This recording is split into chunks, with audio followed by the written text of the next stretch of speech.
Hello la communauté, j'espère que vous allez bien. Nous sommes le 14 février et donc je vais souhaiter à tous les couples une joyeuse Saint-Valentin. Et pour les célibataires, tant pis pour vous, c'est que vous l'avez mérité. Voilà, vous inquiétez pas, je suis célibataire, donc c'est sûrement que je l'ai mérité. Non mais voilà, je souhaite une très belle Saint-Valentin à tous les couples, plein d'amour, du love, et bien évidemment à ceux qui n'ont pas encore trouvé l'amour, qui l'espèrent, qui en ont envie, bien je leur souhaite le meilleur, bien évidemment. Nous sommes réunis aujourd'hui pour notre tirage hebdomadaire sous le signe justement de la Saint-Valentin. Alors la semaine passée, j'avais fait un petit sondage sur Instagram pour savoir quel était le jeu que vous aviez envie de pouvoir découvrir. Et à mon grand étonnement, j'avais proposé justement entre autres l'Oracle des Flammes Jumelles, qui a été édité en 2017 et c'est celui qui est ressorti dans les sondages. Sûrement, effectivement, parce que nous sommes le jour de l'amour. Donc aujourd'hui, on va découvrir, alors certains le connaissent déjà, d'autres peut-être pas du tout, mais l'oracle des âmes jumelles, donc de Luz Garcia. Donc ce jeu est paru aux éditions Exergue en 2017 et les illustrations sont de Charles, si je me souviens, Cotet, je ne me trompe pas, hein, Charles Cotet, c'est bien ça. Donc, alors, on va pouvoir justement parler du concept des flammes jumelles. Alors moi, disons que c'est pas forcément à 100% ma tasse de thé, l'histoire de la flamme jumelle. Non pas que je n'y crois pas, mais je pense que c'est un phénomène qui est extrêmement rare. Et de nos jours, on a un peu tendance à voir des flammes jumelles un peu partout. Voilà, dès qu'on rencontre quelqu'un, c'est forcément notre flamme jumelle. À une certaine époque, c'était l'âme sœur. Alors, c'est pas tout à fait la même chose. L'idée de la flamme jumelle, c'est donc une âme qui vivrait deux expériences au même instant. Et donc, nous recherchons cette moitié qui nous manque, partant du présupposé que nous ne sommes pas totalement complets. Alors je pense que déjà à la base, l'humain a un petit peu cette sensation de ne pas être tout à fait complet et donc il va vouloir absolument chercher quelqu'un d'autre pour se compléter. Alors je pense à tort, peut-être que non, nous ne formons qu'un avec nous-mêmes, point. Et nous n'avons pas forcément besoin de l'autre pour se compléter totalement. Et dans cette idée de flamme jumelle, c'est un peu comme des jumeaux en fait. C'est un phénomène pour moi qui est extrêmement rare, mais que nous allons avoir tendance à voir un peu partout. Ce qui m'amuse beaucoup, c'est de constater ces personnes qui parfois voient des flammes jumelles et vont vous dire « Ah ça c'est trop ma flamme jumelle, ça je te jure, c'est ma flamme jumelle ». 2 semaines plus tard, non mais c'est trop un pervers narcissique, ça je te jure, c'est trop un pervers narcissique. Donc on passe d'une extrême à l'autre. Et je pense qu'effectivement les deux concepts peuvent, on va dire, se côtoyer. Oui, on peut voir des choses de ce style-là. Enfin, toujours est-il que j'en reparlerai peut-être dans une prochaine vidéo, donc de ce que je pense réellement de cette idée de flamme jumelle. Mais aujourd'hui, comme nous sommes la Saint-Valentin, on va partir de l'idée que l'autre peut représenter une partie de nous-mêmes. Et à travers donc ce petit tirage hebdomadaire, eh bien, j'espère que ça vous plaira. Donc comme d'habitude, nous avons le petit livret, petit livret illustré en couleur, que nous trouvons donc ici, à chaque fois avec la représentation de la carte et sa symbolique. Je dirais c'est pas mal en fait, c'est joli, c'est très abstrait comme dessin. Mais j'aime bien cette sobriété qu'il peut y avoir à travers les dessins, bien que les couleurs sont assez vives, donc après il faut aimer. Voilà, donc là vous avez les différentes cartes. Alors je sais qu'il y a un reflet que vous allez voir automatiquement peut-être qu'en les posant comme ceci. Voilà, il y aura un petit peu moins de reflet. Voilà. Donc j'aime beaucoup. Alors à chaque fois vous avez le contour de la carte qui est différent d'une carte à l'autre. Donc on va retrouver du mauve, du jaune, du vert, du bleu. Voilà, donc c'est assez sympa. Et puis le dos des cartes avec les étoiles et le signe de l'infini. L'idée que d'une manière ou d'une autre, on finit toujours par se retrouver. Voilà, très sympa. Donc on va un petit peu regarder par rapport à ça.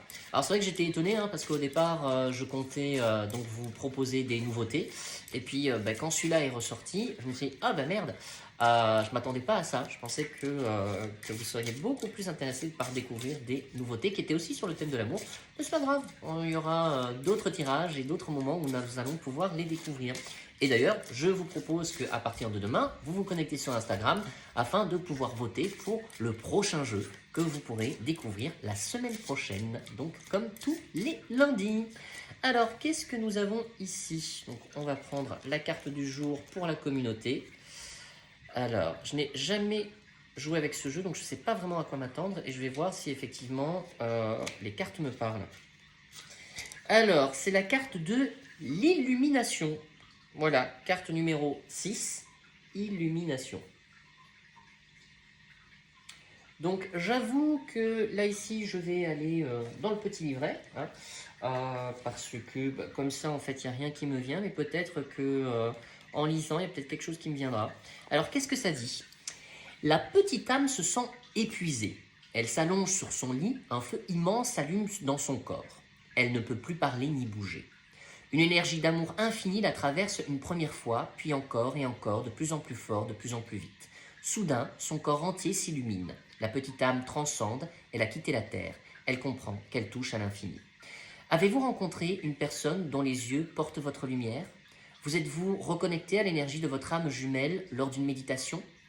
Quoi qu'il en soit, vous avez vécu une montée de Kundalini, une illumination semblable à celle des grands mystiques. Cet instant où on se connecte à la vibration d'amour. Alors là, effectivement, ça m'inspire un peu plus de comprendre ce que l'auteur a voulu développer. Lors des tirages précédents, je vous avais parlé justement de faire un peu plus attention à sa propre énergie. Et je crois que pour ceux qui ont écouté ça et qui ont pu peut-être plus se reposer, prendre de la distance, se mettre un peu plus dans une bulle, je crois que c'est le moment effectivement d'aller rechercher les énergies, de se connecter à quelque chose de plus fort. Surtout en ce moment, hein, quand on voit un petit peu ce qui se passe au niveau sociétal, les combats qu'il y a eu entre vax, anti-vax, pro-masque, anti-masque, etc., c'est de pouvoir se réunir, refaire un avec soi-même.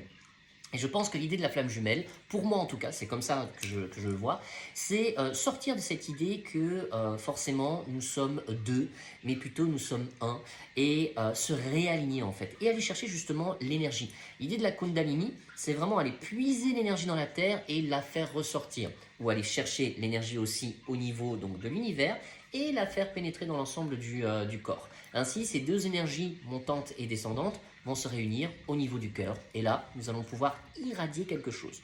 Je pense que plus nous sommes connectés à cette énergie d'amour, plus, quelque part, nous sommes en mesure de donner quelque chose de qualitatif aux autres. Nous ne nous sentons pas spoliés à un certain moment, ce qui peut faire que parfois nous rencontrons des personnes qui vont nous pomper notre énergie.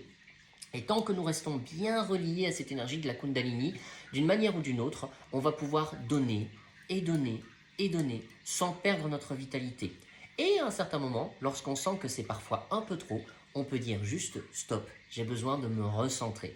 L'idée de la Kundalini, en tout cas, c'est comme ça que je le vois. Et effectivement, certaines personnes vont être beaucoup plus connectées et développer quelque chose lié à leur intuition.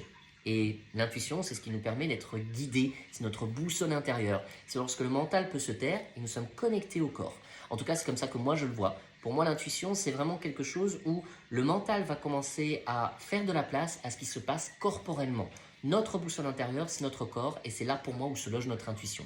Il y a quelque chose qui dit oui, non. Et nous allons pouvoir justement connecter des moments d'illumination, ce moment où on sait. Parfois aussi, lorsqu'on sait, lorsqu'on reconnaît l'autre, il y a parfois des évidences dans les couples ou dans les personnes qu'on a choisies en tant que partenaire, compagnon, compagne.